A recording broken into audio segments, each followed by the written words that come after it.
Home के प्रकार भेद एवं विविध फलों का कथन।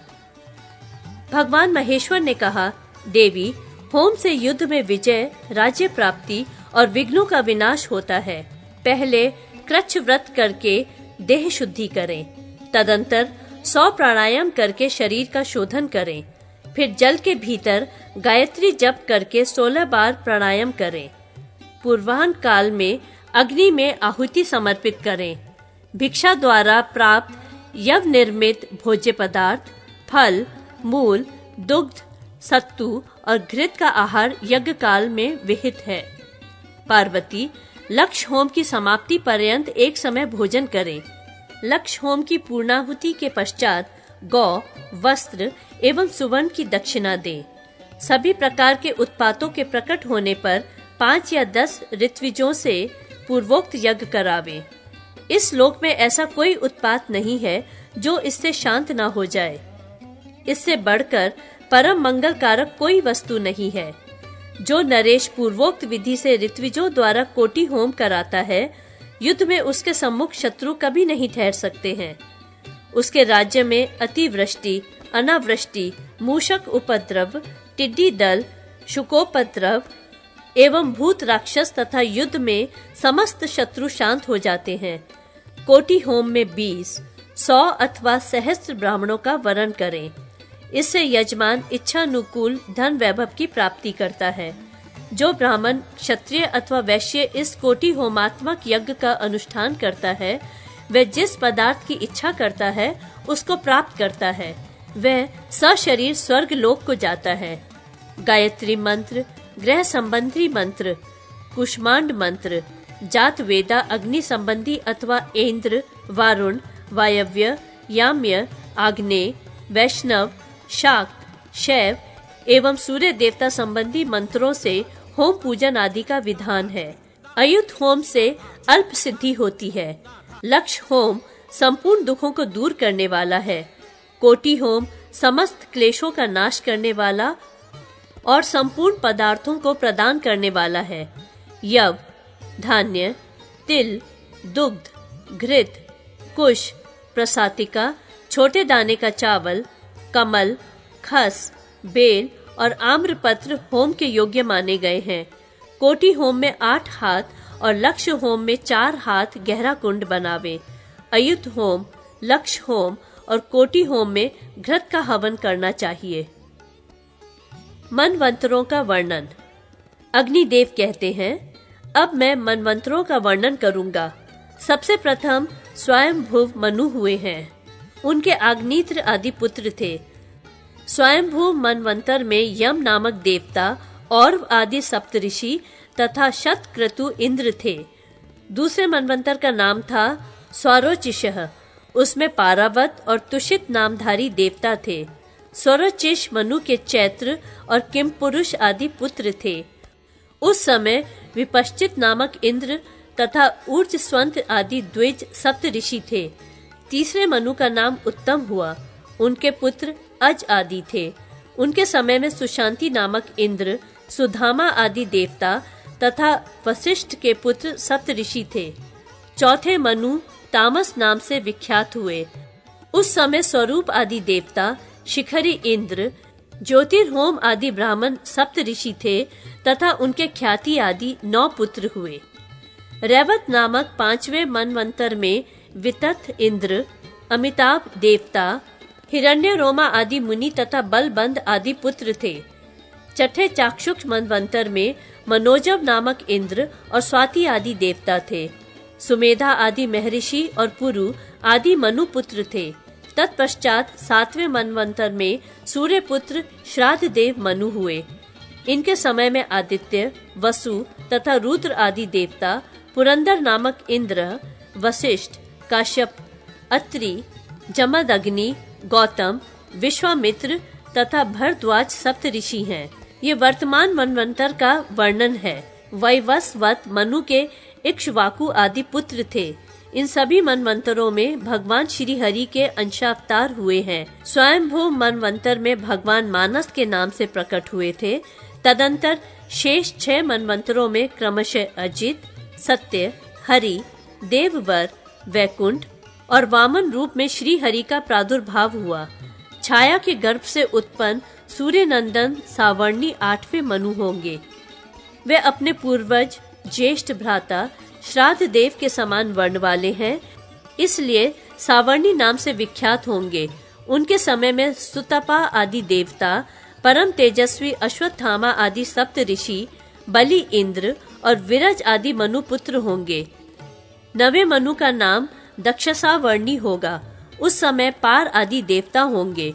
उन देवताओं के इंद्र की अद्भुत संज्ञा होगी।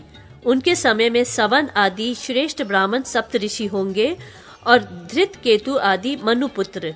तत्पश्चात 10वें मनु ब्रह्म सावर्णी के नाम से प्रसिद्ध होंगे। उस समय सुख आदि देवगण, शांति इंद्र, हविष्य आदि मुनि तथा सुक्षेत्र आदि मनुपुत्र होंगे। तदंतर धर्म सावर्णी नामक 11वें मनु का अधिकार होगा। उस समय विहंग आदि देवता, गण इंद्र, निश्चर आदि मुनि तथा सर्वत्र आदि मनुपुत्र होंगे। इसके बाद 12वें मनु रुद्र सावर्णी के नाम से विख्यात होंगे। उनके समय में ऋतधामा नामक इंद्र और हरित आदि देवता होंगे। तपस्या आदि सप्तऋषि और देववान आदि मनुपुत्र होंगे। 13वें मनु का नाम होगा रौच्य। उस समय सूत्रामणि आदि देवता तथा दिव्यस्पति इंद्र होंगे, जो दानव दैत्य आदि का मर्दन करने वाले होंगे। रौच्य मनवंतर में निर्मोह आदि सप्त ऋषि तथा चित्रसेन आदि मनुपुत्र होंगे। 14वें मनु भौत्य के नाम से प्रसिद्ध होंगे। उनके समय में शुचि इंद्र, चाक्षुष आदि देवता तथा अग्निबाहु आदि सप्त ऋषि होंगे। 14वें मनु के पुत्र उरु आदि के नाम से विख्यात होंगे। सप्त ऋषि द्विजगण भूमंडल पर वेदों का प्रचार करते हैं। देवगण यज्ञ भाग के भोक्ता होते हैं तथा मनुपुत्र इस पृथ्वी का पालन करते हैं। ब्राह्मण ब्रह्मा के एक दिन में 14 मनु होते हैं। मनु, देवता तथा इंद्र आदि भी उतनी ही बार होते हैं। प्रत्येक द्वापर युग के अंत में व्यास रूपधारी श्री हरि वेद का विभाग करते हैं। आदि वेद एक ही था, जिसमें 4 चरण और 1,00,000 ऋचाएं थी। पहले एक ही यजुर्वेद था, उसे मुनिवर व्यास जी ने 4 भागों में विभक्त कर दिया। उन्होंने अध्वर्यु का काम यजुर्भाग से, होता का कार्य ऋग्वेद की ऋचाओं से, उद्गाता का कर्म साम मंत्रों से तथा ब्रह्मा का कार्य अथर्ववेद के मंत्रों से होना निश्चित किया। व्यास के प्रथम शिष्य पैल थे, जो ऋग्वेद के पारंगत पंडित हुए। इंद्र ने प्रमति और बाशकल को संहिता प्रदान की। बाशकल ने भी बौद्ध आदि को 4 भागों में विभक्त अपनी संहिता दी। व्यास जी के शिष्य परम बुद्धिमान वैशंपायन ने यजुर्वेद रूप वृक्ष की 27 शाखाएं निर्माण की। काण्व और वाजस ने आदि शाखाओं को याज्ञवल्क्य आदि ने संपादित किया है। व्यास शिष्य जामिनी ने सामवेदी रूप वृक्ष की शाखाएं बनाई। फिर सुमंतु और सुकर्मा ने एक संहिता रची। सुकर्मा ने अपने गुरु से 1000 संहिताओं को ग्रहण किया। व्यास शिष्य सुमंतु ने अथर्ववेद की भी एक शाखा बनाई तथा उसमें पैपल आदि अपने सहस्त्रों शिष्यों को उसका अध्ययन कराया। भगवान व्यास देव जी की कृपा से सूत ने पुराण संहिता का विस्तार किया। वर्ण और आश्रम के सामान्य धर्म, वर्णों तथा विलोमज जातियों के विशेष धर्म। अग्निदेव कहते हैं, मनु आदि राज ऋषि जिन धर्मों का अनुष्ठान करके भोग और मोक्ष प्राप्त कर चुके हैं, उनका वरुण देवता ने पुष्कर को उपदेश किया था और पुष्कर ने श्री परशुराम जी से उनका वर्णन किया था। पुष्कर ने कहा, परशुराम जी, मैं वर्ण, आश्रम तथा इनसे भिन्न धर्मों का आपसे वर्णन करूंगा। वे धर्म सब कामनाओं को देने वाले हैं। मनु आदि धर्मात्माओं ने भी उनका उपदेश किया है तथा वे भगवान वासुदेव आदि को संतोष प्रदान करने वाले हैं। भृगुश्रेष्ठ, अहिंसा, सत्य भाषण, दया, संपूर्ण प्राणियों पर अनुग्रह, तीर्थों का अनुसरण, दान, ब्रह्मचर्य, मत्सरता का अभाव, देवता, गुरु और ब्राह्मणों की सेवा, सब धर्मों का श्रवण, पितरों का पूजन, मनुष्यों के स्वामी श्री भगवान में सदा भक्ति रखना, उत्तम शास्त्रों का अवलोकन करना, क्रूरता का अभाव, सहनशीलता, तथा आस्तिकता, ईश्वर और परलोक पर विश्वास रखना, ये वर्ण और आश्रम दोनों के लिए सामान्य धर्म बताए गए हैं। जो इसके विपरीत है वही अधर्म है। यज्ञ करना और कराना, दान देना, वेद पढ़ाने का कार्य करना, उत्तम प्रतिग्रह लेना तथा स्वाध्याय करना, ये ब्राह्मण के कर्म हैं। दान देना, वेदों का अध्ययन करना तथा विधि पूर्वक यज्ञानुष्ठान करना, ये क्षत्रिय और वैश्य के सामान्य कर्म हैं। प्रजा का पालन करना और दुष्टों को दंड देना, ये क्षत्रिय के विशेष धर्म हैं। खेती, गोरक्षा और व्यापार, ये वैश्य के विशेष कर्म बताए गए हैं। ब्राह्मण, क्षत्रिय और वैश्य, इन द्विजों की सेवा तथा सब प्रकार की शिल्प रचना, ये शूद्र के कर्म हैं। मौंजी बंधन, यज्ञोपवीत संस्कार होने से ब्राह्मण, क्षत्रिय तथा वैश्य बालक का द्वितीय जन्म होता है, इसलिए वे द्विज कहलाते हैं। यदि अनुलोम क्रम से वर्णों की उत्पत्ति हो तो माता के समान बालक की जाति मानी गई है।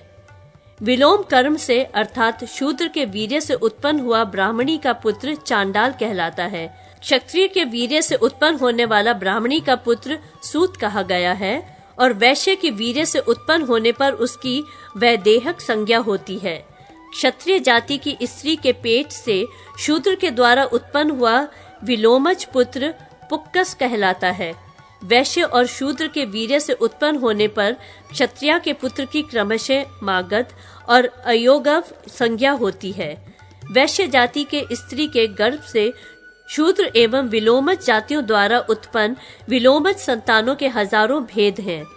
इन सबका परस्पर वैवाहिक संबंध समान जाति वालों के साथ ही होना चाहिए, अपने से ऊंची और नीची जाति के लोगों के साथ नहीं।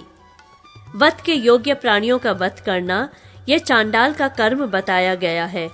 स्त्रियों के उपयोग में आने वाली वस्तुओं के निर्माण से जीविका चलाना तथा स्त्रियों की रक्षा करना, यह वैदेहक का कार्य है।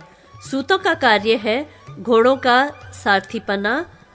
पुक्कस व्याध वृत्ति से रहते हैं तथा मागध का कार्य है स्तुति करना, प्रशंसा के गीत गाना। अयोगव का कर्म है रंगभूमि में उतरना और शिल्प के द्वारा जीविका चलाना। चांडाल को गांव के बाहर रहना और मुर्दे से उतारे हुए वस्त्र को धारण करना चाहिए। चांडाल को दूसरे वर्ण के लोगों का स्पर्श नहीं करना चाहिए। ब्राह्मणों तथा गौओं की रक्षा के लिए प्राण त्यागना अथवा स्त्री एवं बालकों की रक्षा के लिए देह त्याग करना वर्ण बाह्य चांडाल आदि जातियों की सिद्धि का, उनकी आध्यात्मिक उन्नति का कारण माना गया है। वर्ण संकर व्यक्तियों की जाति उनके माता पिता तथा जाति सिद्ध कर्मों से